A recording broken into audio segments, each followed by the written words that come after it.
Hello student, welcome to अभी classes. आज हम देखने वाले हैं 9वीं कक्षा आलोक भाग 1 से आप लोग का एक कविता है जिसका नाम है मुरझाया फूल। तो मुरझाया फूल की कवित्री हो जाती है महादेवी वर्मा जी। तो हम इस वीडियो में इस चैप्टर के सारे क्वेश्चन आंसर को देखेंगे, शॉर्ट क्वेश्चन और लॉन्ग क्वेश्चन जो भी आता है सारे क्वेश्चन को देखेंगे। तो चलिए देखते हैं हमारा आज का पहला क्वेश्चन। तो पहला क्वेश्चन हमारा आ जाता है, यहाँ पे देखिए, सही विकल्प का चयन करो। तो यहाँ पे विकल्प तो मैंने नहीं दिया है, लेकिन आप लोग को यहाँ पे डायरेक्ट आंसर दे दिया गया है। आप लोग अपनी बुक में देखिएगा।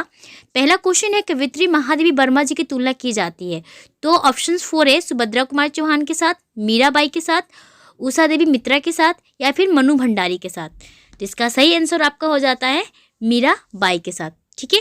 एंड नेक्स्ट क्वेश्चन नंबर 2, कवित्री महादेवी वर्मा का जन्म कहाँ हुआ था।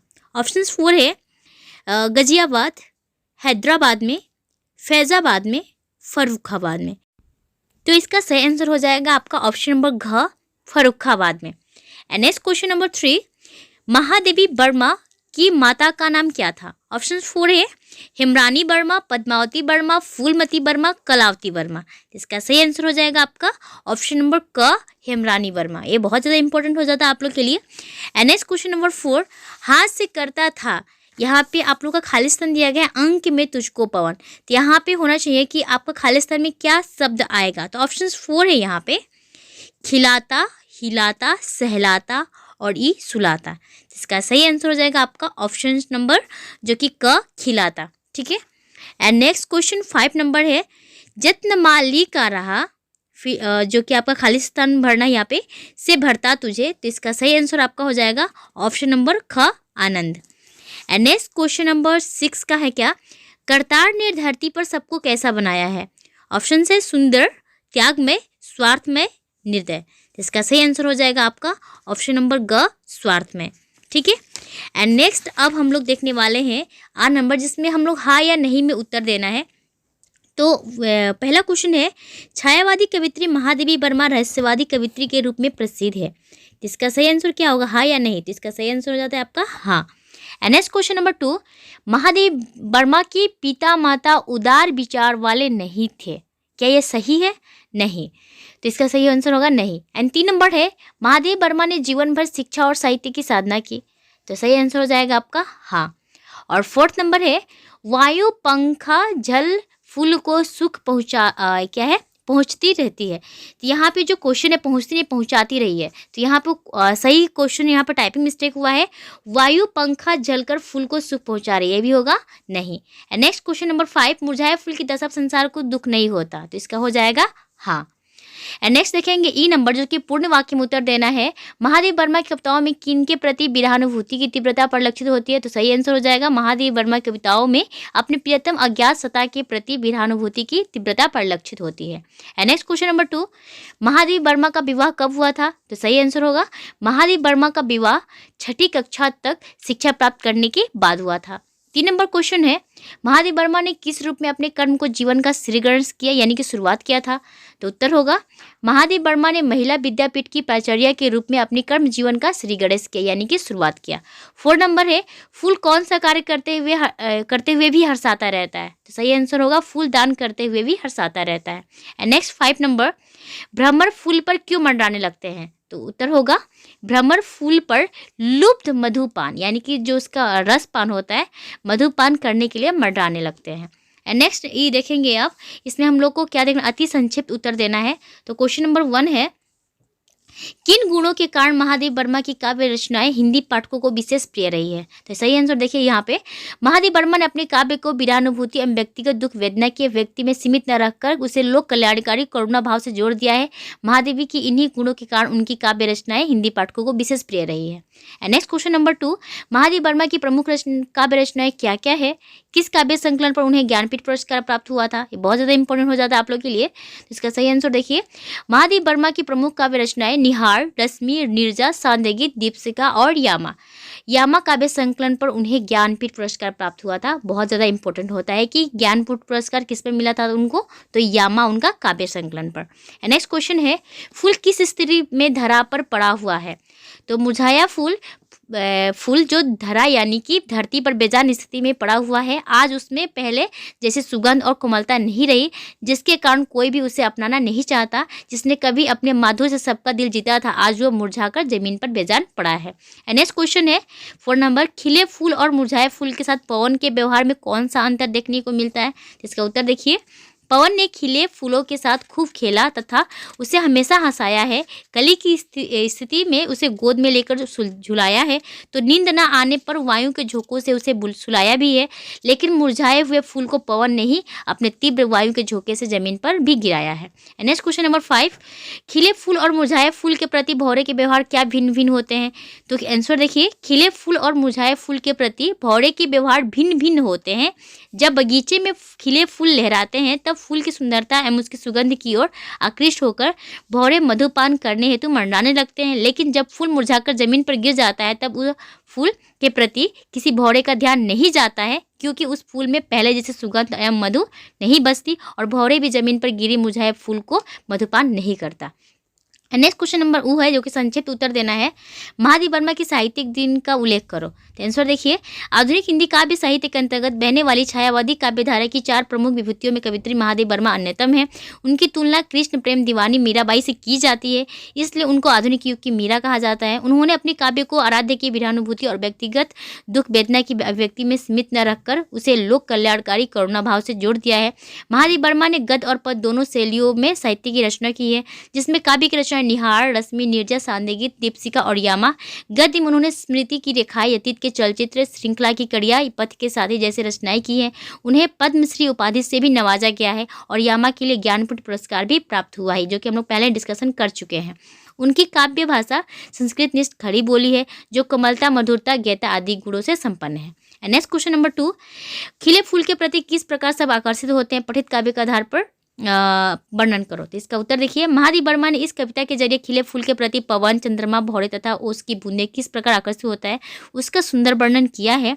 जब फूल कली की अवस्था में होती है तब उसे पवन उसे अपनी गोदी में लेकर झुलाता है, वही तथा उसके साथ खेलता है। इसके बाद जब पूर्ण रूप से विकसित होकर फूल खिलने लगता है तो उसकी शोभा बढ़ाने के लिए चंद्रमा अपनी रोशनी से उसे हंसाती है और पवन भी उसे सुलाने की कोशिश में पंखा बन जाता है। तो ओस की बूंदें मुक्त जल से फूल का श्रृंगार करती है। फूलों की मधुरता देख भौरे भी लुब्ध मधुपान करने के लिए उसके चारों ओर मंडराने लगते हैं। अतः फूल अपनी सुंदरता तथा अपनी मधुर से सबका दिल जीत लेती है, जिसे देख सभी आकर्षित हो जाते हैं। नेक्स्ट क्वेश्चन नंबर 3, पठित कविता के आधार पर मुरझाए फूल के साथ किए जाने वाले बर्ताव का उल्लेख करो। तो उत्तर देखिए इसका, मुरझाए फूल के साथ मनुष्य तथा प्रकृति किस प्रकार बर्ताव करता है उसका वर्णन भी महादेवी ने विरहानुभूति भाव से किया है। खिले हुए फूल के प्रति मनुष्य तथा प्रकृति भी आकर्षित होता है, लेकिन जब भी वह फूल धीरे धीरे मुरझाने लगता है तो उसके प्रति दूसरों का ध्यान घटने लगता है। एक ऐसा समय था जब पवन ने उसी गोदी में लेकर झुलाया करता, तो कभी उसके लिए पंखा बन जाता, पर आज भी उसी पवन ने अपनी तीव्र झोंकों से उसे जमीन पर गिरा दिया है। वह चंद्रमा भी कभी उसे अपनी रोशनी से हंसाया करती थी, अब उसका ध्यान उस पर नहीं रहा। अब भौरे भी उसके चारों ओर मंडराने लगते हैं। यहाँ पे भौरे हो गया, भौरे होगा, ठीक है, औ का मात्रा। जिस माली ने प्यार से उसकी देखभाल की वह अब उसे नहीं देखता तक नहीं। वहाँ पे ब हो गया, अब होगा, हाँ, अर्थात फूल की सुंदरता जब तक बनी रहेगी तब तक उसे हर किसी से प्यार तथा आदर मिलेगा। मुरझाने के बाद हर कोई उससे मुंह मोड़ लेता है, चाहे वह मनुष्य हो या फिर प्रकृति। नेक्स्ट क्वेश्चन नंबर 4 है, पठित कविता के आधार पर दानी सुमन की भूमिका पर प्रकाश डालें। तो उत्तर देखिए, सुमन यानी कि फूल हमेशा से सबका दिल जीतता आया है। उसने अपनी विशेषताओं से सबको खुश किया तथा अपना समस्त मधु दान करके हर एक भौरे का दिल जीता है। सब कुछ दान करने के बाद भी फूल कभी स्वार्थी नहीं होता। कवि के अनुसार इस संसार में विधाता ने सबको स्वार्थ में ही बनाया, इसलिए कवि ने फूल को समझाते हुए कहा है कि जब दानी फूल की दशा पे किसी को रोना आता है नहीं तो मनुष्य के लिए कौन रोएगा। नेक्स्ट क्वेश्चन नंबर वो है, जो कि समय को उत्तर देना है। तो क्वेश्चन है कि मुरझाया फूल शीर्षक कविता में फूल के बारे में क्या क्या कहा गया है। तो उत्तर देखिए, कवयित्री महादेवी वर्मा जी ने मुरझाया फूल शीर्षक कविता में फूल के बारे में विरहानुभूति भावनाओं को व्यक्त कहकर कहा है कि खिले हुए फूल को देख सभी आकर्षित होते हैं, पर जब भी वह फूल मुरझाकर जमीन पर गिर जाता है तो उसे कोई देखता तक नहीं है। खिले हुए फूल के साथ पवन खेलता है, उसे हंसाता है, पंखा बनाकर उसे सुलाने की कोशिश करता है। चंद्रमा अपनी रोशनी से हंसाती है तो ओस की बूंदें अपनी मुक्ता जाल से उसका श्रृंगार कर देती है। भौरे यानी कि भौरे हो गया, यहाँ पे भौरे देख लीजिएगा। मधुपान करने के हेतु उसके चारों ओर मंडराने लगते हैं, माने एक मधुपान करने के लिए। माली प्यार से उसका देखभाल करता है, लेकिन जब फूल मुरझाने लगता है तो उसे कोई नहीं देखना चाहता। जिस पवन ने उसे अपनी गोदी में लेकर खिलाया था, वही पवन फूल के मुरझा जाने के बाद अपनी तीव्र झोंकों से जमीन पर गिरा देता है और वृक्ष भी उसके खो जाने का गम नहीं मनाती। भौरे भी उसके पास मंडराने नहीं आते। अर्थात जिस फूल ने अपना समस्त दान कर सबको खुशी दी, आज उसी फूल को कोई अपनाना नहीं चाहता। इसी बात पर कवि ने मुरझाए हुए फूल को दुखी न होने की सलाह दी है और कहा है कि इस संसार में भगवान ने सभी को स्वार्थमय ही बनाया है। ठीक है ना। अब नेक्स्ट क्वेश्चन देखेंगे, क्वेश्चन नंबर 2। मुरझाया फूल कविता के माध्यम से कवित्री ने मानव जीवन के संदर्भ में क्या संदेश दिया है? तो उत्तर देखिए, कवित्री महादेवी ने मुरझाया फूल कविता के माध्यम से फूल के साथ मानव जीवन की तुलना की है। जिस तरह कली से लेकर खिले फूल तक फूल सबका ध्यान अपनी ओर खींचता है, मधुपान हेतु यानी कि मधुपान के लिए, हेतु मतलब होता है के लिए, जिस तरह सभी भौरे उसके चारों ओर मंडराने लगते हैं, ठीक उसी प्रकार मनुष्य के जीवन में शैशव काल से युवा काल तक लोग एक दूसरे से मिलजुल कर रहते हैं तथा विभिन्न क्षेत्रों में एक दूसरे का साथ देते हैं। जब फूल मुरझाने लगता है तो उसके पास कोई नहीं आना चाहता, माली भी उसका देखभाल नहीं करना चाहता। कवित्री ने इसी बात का उदाहरण देते हुए कहा है कि मानव जीवन में भी मुरझाए फूल की तरह स्थिति आती है। जब मनुष्य बुढ़ापे में कदम रखता है तो बुढ़ापा छाते ही समाज, मतलब जिसका बुढ़ापा छाने लगता है, समाज या घरेलू सदस्यों का आदर कम होने लगता है। कवित्री ने इसी बात का संदेश मुरझाया फूल कविता के माध्यम से दिया है। अब हम देखने वाले हैं इस चैप्टर का व्याख्या। तो व्याख्या में आप लोग को पता ही है हम लोग की टोटल कितना 4 होता है पार्ट, जैसे कि पहला प्रसंग, फिर संदर्भ, व्याख्या और लास्ट में आपका आता है विशेष। तो क्वेश्चन आप लोग का यहाँ पे दिया है, स्निग्ध किरणें चंद्र की, यहाँ पर डट और होगा सिंगारती थी सर्वदा। यहाँ पे जो सिंगारती थी जो सर्वदा है, ये लाइन का जो पंक्तियाँ है उसका लास्ट का दिया गया है। तो मैं इसका पूरा पंक्तियाँ पढ़ देती हूँ।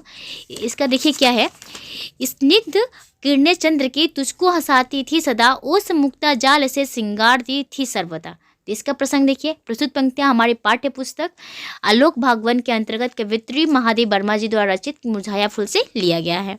संदर्भ क्या होगा, इस पंक्ति में प्रकृति किस प्रकार खिले फूल के प्रति अपना योगदान देती है उसका वर्णन है। और व्याख्या देखिए, इस पंक्ति के जरिए कवित्री यह कहना चाहती है कि खिले फूल की सुंदरता देख सभी मोहित हो जाते हैं और उसके साथ खेलकूद करने लगते हैं। उसी प्रकार चंद्रमा की निर्मल किरणें उसे सदा हंसाती है और ओस की बूंदें मुक्ता जाल से उसका श्रृंगार करती है। अर्थात चंद्रमा और ओस की बूंदों के योगदान से फूलों की शोभा और भी बढ़ जाती है। विशेष क्या होगा, अतः हम कह सकते हैं कि प्रकृति बहुत ही सुंदर ढंग से खिले फूल के प्रति अपना योगदान देती है। ये रहा पहला प्रसंग। दूसरा देखिए, दूसरा व्याख्या है कि कर रहा अटखेलिया, जो कि डट है, यहाँ कभी क्या ध्यान में, ध्यान नहीं होगा यहाँ पे, ध्यान में होगा। तो पूरा लाइन देख लीजिए, कर रहा अटखेलिया इतरा सदा उद्यान में, अंत का यह दृश्य आया था कभी क्या ध्यान में, ध्यान होगा यहाँ पे। तो प्रसंग पहले की तरह ही होगा। प्रस्तुत पंक्तियाँ हमारी हिंदी पाठ्य पुस्तक होगा, ठीक है ना। हमारी हिंदी पाठ्य पुस्तक आलोक भागवन के अंतर्गत कवित्री महादेव वर्मा जी द्वारा रचित जो कविता है मुरझाया फूल से लिया गया है। संदर्भ क्या होगा, इस पंक्ति में कवित्री जी ने खिले हुए फूल के साथ मुरझाए हुए फूल का तुलना किया है। व्याख्या, कवित्री मुरझाए हुए फूल से प्रश्न करते हैं कि जब बाग में वह खिला करती थी तो अपनी धुन में मतवाला होकर इधर उधर झूमने लगती थी, अपने सौंदर्य रूप से सबको आकर्षित करती थी। अब वह मुरझाकर जमीन पर गिर पड़ी है, न उसे कोई अपनाता है न उसे कोई देखना चाहता है। क्या अंत में उसकी स्थिति ऐसी हो गई कि इस बात का क्या उसे ध्यान भी था? तो यहाँ पे इसका विशेष देख लीजिए। अतः हम कह सकते हैं कि यहाँ खिले हुए फूल के साथ मुरझाए फूल का तुलना बहुत ही सराहनीय किया गया है। अब नेक्स्ट व्याख्या आता है हम लोग का, मत व्यथित हो पुष्प किसको सुख दिया संसार ने, स्वार्थ में सबको बनाया है यहाँ करतार ने। ठीक है, शुरुआत का 2 लाइन है और लास्ट का जो कुछ पंक्तियों का शब्द यहाँ पे जोड़ दिया गया है। तो इसका भी प्रसंग पहले की तरह। प्रस्तुत पंक्तियाँ हमारी हिंदी पाठ्य पुस्तक आलोक भागवन के अंतर्गत कवित्री महादेव वर्मा जी द्वारा रचित मुरझाया फूल से लिया गया है। संदर्भ क्या होगा देखिए, इस पंक्तियों के जरिए कवित्री जी ने पुष्प को यानी कि फूल को दुख करने से मना करके संसार की स्वार्थपरता के बारे में बताया है। व्याख्या देखिए, कवि ने मुरझाए फूल के दुख में दुखी होकर यह कहा है कि विधाता ने इस संसार में सबको स्वार्थपरक बनाया है, यहाँ किसी को किसी के बारे में सोचने का समय नहीं है। सब अपने काम में व्यस्त होकर समय बिताते हैं। यहाँ सब कुछ एक दिन मुरझा जाने के बाद खत्म हो जाता है। यह संसार की स्वार्थ पड़ता है कि परंतु इससे बेखबर रहकर फूल अपना सर्वस्व दान करते हुए सबको हर्षाता जाता है। इसका विशेष होगा। अतः हम कह सकते हैं कि कवयित्री ने यहाँ पुष्प यानी कि फूल के दुख को दर्शाया है। एंड नेक्स्ट आता है व्याख्या। जब न तेरी ही दशा पर डट डट डट हमसे मनुष्य निस्तार को, जिसका पूरा क्या होगा लाइन, जब न तेरी ही दशा पर दुख हुआ संसार को, कौन रोएगा सुमन हमसे मनुष्य निस्तार को। तो प्रसंग पहले की तरह प्रस्तुत पंक्तियाँ हमारी हिंदी पाठ्य पुस्तक आलोक भाग 1 के अंतर्गत कवित्री महादेवी वर्मा जी द्वारा रचित मुरझाया फूल से लिया गया है। संदर्भ होगा।